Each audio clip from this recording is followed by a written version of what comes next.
안녕하세요, 주은입니다. 이 채널에 오신 것을 환영합니다. 오늘은 대한민국입니다.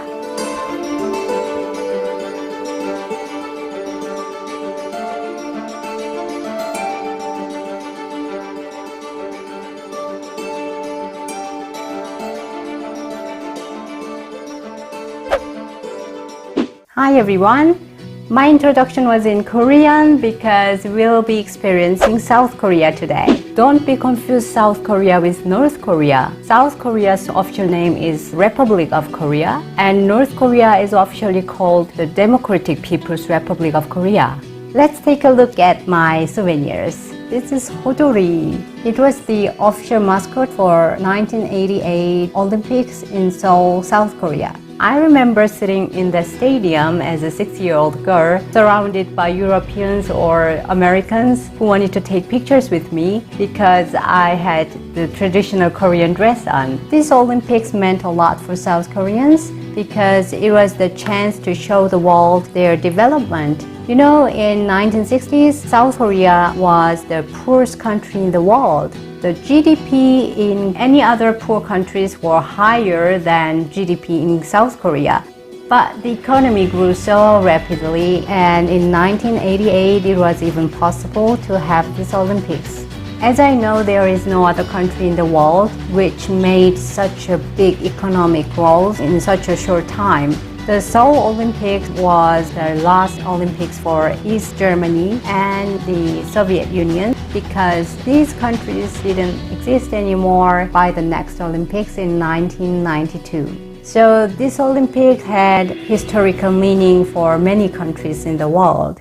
These two are imitations of Goryeo Celadon. Goryeo was a Korean kingdom founded in 918. The name Korea is derived from the name of Goryeo, which was also spelled Koryo. Celadon techniques were first introduced from China, but by the 12th century, Goryeo potters established a native style. This one must be the famous censer, which actually looked like this, but the upper part was broken, and I think I was the one who broke this. But still it looks nice, right? And these are dol harubangs from Jeju Island of South Korea. Their original size is much bigger than this one. They can be up to 3 meters high. Dol means stone in Korean, and harubang means grandfather in Jeju dialect word. People believe that they will be protected by them, and there is also a saying that a woman will be pregnant with a boy after touching their nose. Now, dol harubangs became the symbol of Jeju Island, and Jeju Island is famous as a honeymoon island as well. Speaking of honeymoon, these are bride and groom. This one is bride and this one is groom at a traditional Korean wedding. Nowadays, people do both Western style wedding with white dress and black tuxedo. After the Western style wedding, the bride and the groom, they wear traditional Korean clothes and they make a big bow to their parents. This big bow is traditional Korean greeting, which we do only on special holiday or special occasions like wedding or New Year. This is a cosmetic bag with Hangul on it. Hangul is Korean alphabet. In Korea, people speak neither Chinese nor Japanese. They speak Korean. There are even Korean alphabets, Hangul, which have totally different function than Chinese or Japanese. Hangul was created by King Sejong the Great in 1443, and it has 24 basic letters, 14 consonant letters, and 10 vowel letters. Korean is written in blocks that make up one syllable. One block always has exactly one syllable. The blocks are drawn always in one of these ways. Number 1 and 3 are consonants, and number 2 is always a vowel. The vowels that are drawn vertically, like this, must be placed on the right side of the consonant number 1, and the vowels that are drawn horizontally must be under the consonant. I'll give you one example. The word is mal in Korean. If you write this in English, it would be M-A-L. But in Korean, you have to write like this. One more example, the water is 물 in Korean. If you write the word in English alphabet, it would be MUL or MOOL. In Korean, you have to write MUL, 물. It's easy, right? This one is a business card case, and this one is a USB stick. You can see the same woman in a bright red hanbok riding a swing. The title of this painting is Dano Day. Dano is a Korean traditional holiday on fifth month of lunar Korean calendar. We can see here semi-nude bathing in the stream, two young monks peeking in the background as well.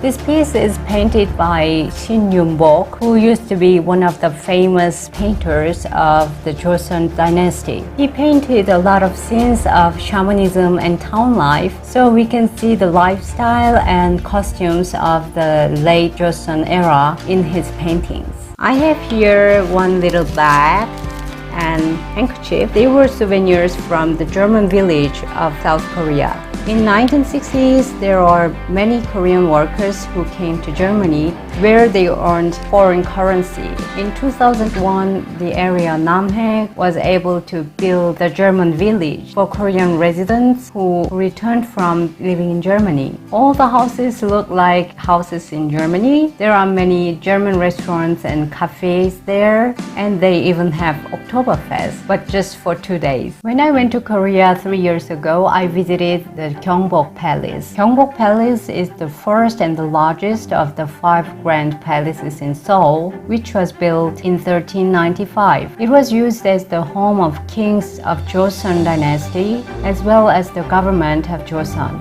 These premises were destroyed by fire during the Imjin War and abandoned for 2 centuries. In the 19th century, all of the palace's 7,700 rooms were restored. But in the early 20th century, much of the place, like the other 5 grand palaces in Seoul, was intentionally destroyed by Imperial Japan. Since then, the palace complex is gradually restored to its original form. Insadong is near to Gyeongbok Palace. It's a location where you can find a lot of stores of traditional Korean souvenirs. Lotte World Tower is 556-meter, 123-story skyscraper. It opened to the public in 2017 and is currently the tallest building in South Korea and the 5th tallest in the world. When I went there, I took an elevator to Seoul Sky. The elevator was so fast, it took only 1 minute to get the 120th floor. I felt a little bit dizzy on this transparent area, but still I took a lot of pictures. The Seoul Tower, commonly known as Namsan Tower, is the second highest point in Seoul. It was built in 1971. It's South Korea's first radio wave tower, providing TV and radio broadcasting in Seoul. Many visitors ride the Namsan cable car up the mountain to walk to the tower. The observatory offers the 360-degree view of the city and exhibits 600 years of Korean history through 36 LCD screens.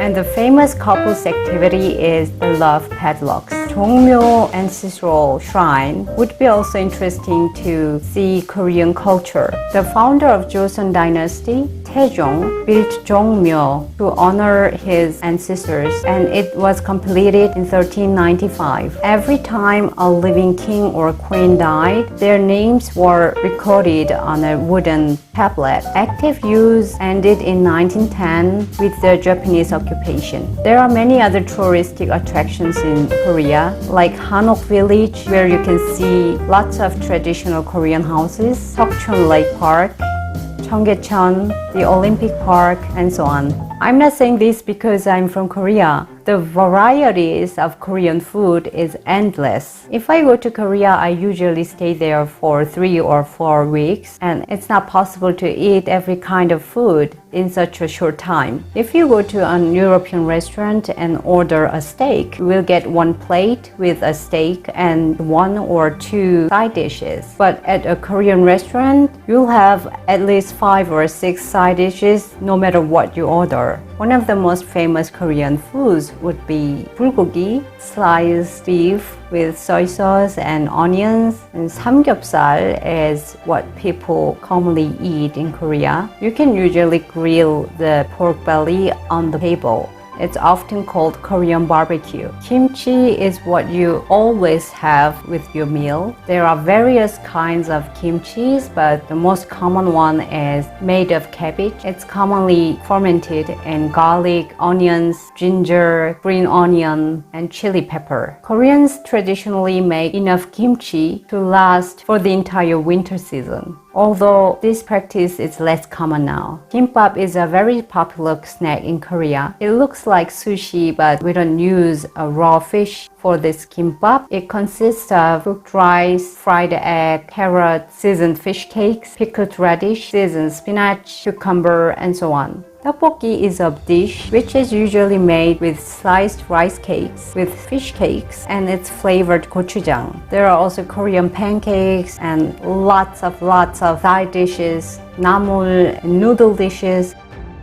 Now it's cooking time. See you in the kitchen. I'm gonna make a Korean bibimbap today. What you need is cooked rice. I will use just 90 grams of rice, which I cooked 1 week ago. Just a little tip for busy people. If I cook rice, I put a portion in this kind of plastic container, wait until it gets cold, and then I put it into freezer. And whenever I want to eat rice, I can microwave it for 1 minute. Then the rice tastes like freshly made. Just be careful to use the right container. You have to see the sign on the back.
Now we just need to put everything in a bowl and mix it.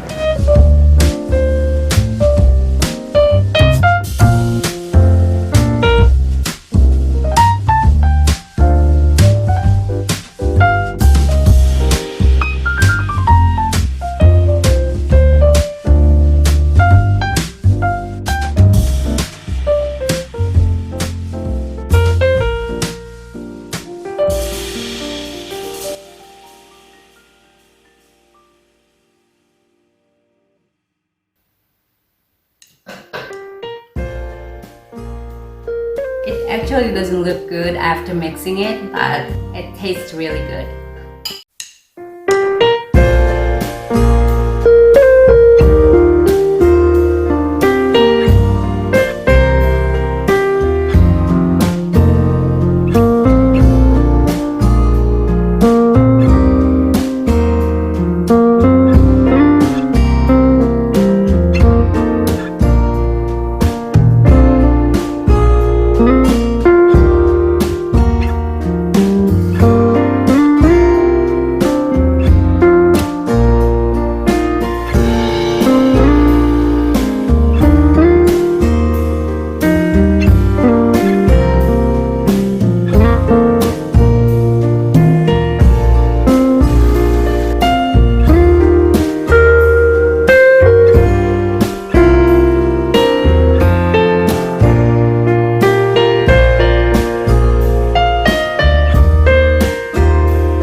Thank you for watching this video, and please like and subscribe. See you next Friday. Bye.